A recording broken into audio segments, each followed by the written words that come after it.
Let's talk about bad habits. No, I'm not talking about Ed Sheeran's song. I want to talk to you about your investment habits and really stereotypical human traits that unfortunately get in the way of your overall long-term wealth creation. First and foremost, one of the big terms in behavioral finance, and particularly also in psychology, is what we refer to as tunneling. And that is something that is just so natural to do. So don't beat yourself up on when I talk about this, because tunneling is the ability to look at the small rather than the large. We tunnel vision ourselves into one thing rather than looking at the greater picture. So for example, the majority of people will tunnel their vision onto their mistakes or their bad investment decisions rather than their overall whole. You will know that straight away. Think about it when you look at your investment portfolio, or you look at your equity portfolio, or you look at your overall portfolio. Is it your eye and your thought process will without doubt go straight to the one that's not doing well.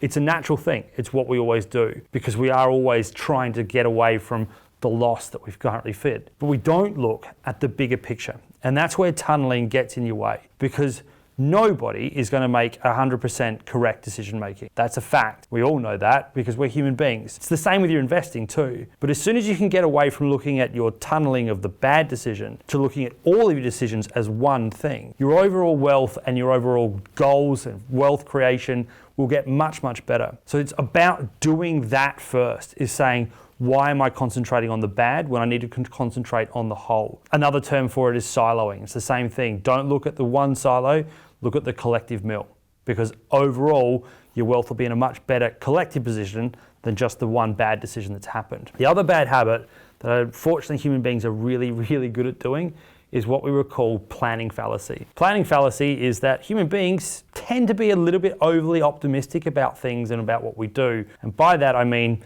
we tend to actually over or underestimate certain things. So we overestimate how much money we've made, or we underestimate how much time things take to do. You know that immediately as well when you turn around and go, I'm going to go and renovate my bathroom. It's only going to take a month when realistically it's going to take 3. Or the cost of something is only cost $20,000 when realistically it's going to cost 40. Those are exactly those things, planning fallacy. And again, if you don't put the right planning and the right budgeting into your investments, it's going to undershoot what you expected. And your expectations will therefore get dented, and your ability to then break your budget, to break your goals, to get despondent with what you're doing gets larger. So it's all about being realistic. Are you being realistic with your overall objections, your overall goals, your overall issues, and then your long-term wealth creation? Because once you get realistic, planning fallacy goes away. And they're the 2 bad habits that we all have that we can fix with time.